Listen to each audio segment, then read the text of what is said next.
Hoje iremos fazer uma apresentação no primeiro encontro IEB Nacional de Engenharia Química, com o tema Revisão da Literatura com o fungo Seriporiopsis subervermíspera na produção de enzimas lignolíticas.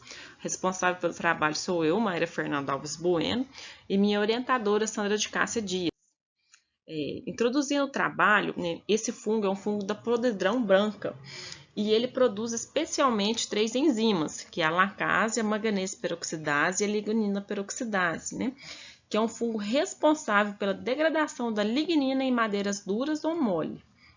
As enzimas são de extremo interesse industrial, principalmente para aplicação ambiental, como tratamento de efluentes, para biorremediação de áreas poluídas, produção de papel, indústria farmacêutica, tratamento de material ligninocelulótico.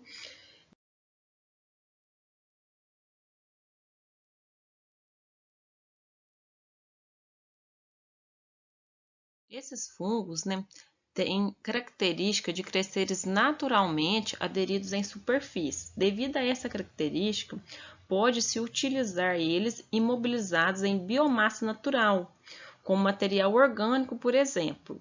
Um exemplo desse tipo de material é a lufa cilíndrica, que ela é bem porosa, rica em lignina, celulose e hemicelulose, que estimula a produção dessas enzimas.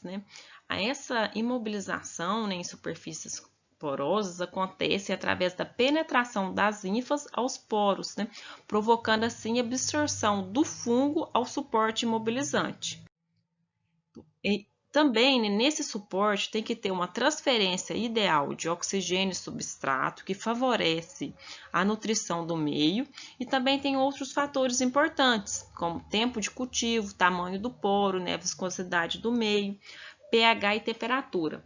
O fungo Seriporiopsis subermíspera, ele cresce preferencialmente em temperatura de 27 graus, com mais ou menos 2, e em pH de 4 a 4,5. Isso interfere diretamente na síntese dos bioprodutos que esse fungo produz, na síntese das enzimas. O objetivo desse trabalho foi realizar uma revisão da literatura sobre o metabolismo e a imobilização celular do Seriporiopsis subermíspera para a produção de enzimas lignolíticas. Entrando na revisão da literatura, esse fungo ele também vem sendo muito estudado na alimentação animal, na utilização das suas enzimas para o tratamento de biomassa lignolítica usada em rações animais, pois ele consegue, o tratamento com as enzimas consegue estar substituindo produtos químicos utilizados no tratamento da biomassa lignocelulítica, E em muitos estudos vem relatando que quando se faz uma análise dessa ração, ela apresenta resultados seguros, com qualidade e eficácia. E isso é um ponto muito positivo. Ele também é um fungo que apresenta seletividade para degradação da lignina, tanto em madeiras duras como mole, Ele tem uma grande facilidade em estar colonizando a madeira, inserindo as suas hifas, produzindo enzimas e compostos de baixa massa molecular, como alguns ácidos seriporiópicos, e com isso ele faz a quebra da celulose em hemicelulose, da lignina em hemicelulose e moléculas menores, começando essa degradação da madeira, aumentando a disponibilidade de polissacarídeos estruturais. A lignina é um polímero natural, polifenólico e amorfo, altamente reticulado e resistente à degradação biológica.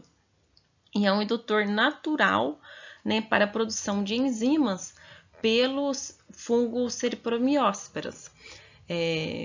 Por isso, esse fungo tem diversas aplicações, na indústria, quanto na têxtil, alimentícia, química fina, farmacêutica, biorremediação, como já foi mencionado no início da apresentação. Na questão de imobilização celular, eles aderem naturalmente na superfície, E tem morfologia complexa e estruturas diferentes em cada etapa do seu ciclo, São micro-organismos eucariontas amplamente utilizados em processos fermentativos industriais, principalmente na produção dessas enzimas comerciais. A imobilização desses fungos requer poros maiores no tamanho, pois as células fungas, né, em crescimento penetram no suporte com maior facilidade quando tem espaços vazios internos, né, com maiores poros. E também a gente pode estar utilizando para essa imobilização diferentes tipos de materiais, como espuma, madeira, né, como eu citei inicialmente, né, a bucha. E a gente consegue obter resultados positivos com isso. E também pode estar utilizando material sintético e não biodegradável. A imobilização celular, ela tem pontos muito positivos, né? Ela facilita a recuperação do produto de interesse. E as enzimas, né, a lacase, a manganese peroxidase e a lignina peroxidase, nesses processos industriais que são aplicados, elas não necessitam de um grande grau de purificação. E isso é importante, né, para facilitar a recuperação desses produtos de interesse na fase downstream de produção. E também é interessante falar que a imobilização ela permite trabalhar em condições mais extremas, né, com valores diversos de pH e condições ambientais diversas. Alguns estudos, né, com novos materiais para imobilização celular indicam que os processos fermentativos com células imobilizadas podem ser realizadas em condições não ideais para as células, né? Como, por exemplo, em tratamento de efluentes contaminados com fenóis derivados, né? Ou águas residuais muito contaminadas. Isso justamente acontece porque a matriz imobilizante ela confere uma maior proteção às células, evitando a morte celular. Também não há necessidade de adequação do micro-organismo ao meio de cultivo, favorecendo bateladas contínuas, né? E também diminui o risco de contaminantes daquela fermentação por outros micro-organismos. E também há uma menor produção de subprodutos que não é do interesse e, por consequência, né, facilita justamente a recuperação do produto. E com isso, há uma diminuição nos custos e no tempo de produção.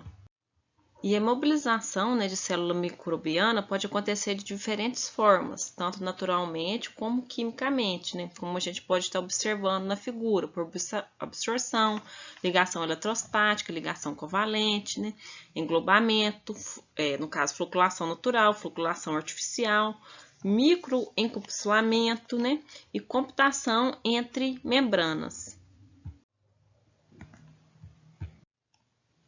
A principal desvantagem desse método, né, da imobilização celular é a transferência de massa, que não é feita de forma efetiva. Entrando um pouquinho nas enzimas lignolíticas, que é produzida pelo fungo, né, a manganese peroxidase é uma enzima dependente de hidróxido de oxigênio e é muito aplicada na indústria alimentícia. As lacases são oxidases azuis, né? Elas degradam compostos aromáticos complexos, por isso muito utilizados na degradação de meios contaminados, né, por herbicidas. A lignina peroxidase ela tem um alto potencial redox e também vem sendo muito utilizada na indústria de cosméticos, né? E a celubiose deshidrogenase, né? Ela é pouco relatada na literatura, porém, ela está diretamente associada aos sistemas celulíticos oxidativos. Como conclusão, a gente pode ver que esse fungo depende especialmente das condições de cultivo e pode sintetizar lacase, lignina peroxidase e manganese peroxidase, são as três enzimas principais produzidas por ele, e a síntese dessa enzima é dependente da decomposição do meio do cultivo, do tipo de fermentação, se é submersa, em estado sólido ou célula imobilizada, pH, temperatura, aeração e presença de substâncias indutoras. A fermentação em estado sólido pode simular as condições naturais do habitat, né? Podendo favorecer a síntese das enzimas e metabólicos do fungo, otimizando a produção das enzimas e favorecendo a etapa de purificação. Também facilita a produção em sistema contínuo para proteger as células imobilizadas contra condições adversas do meio de cultivo.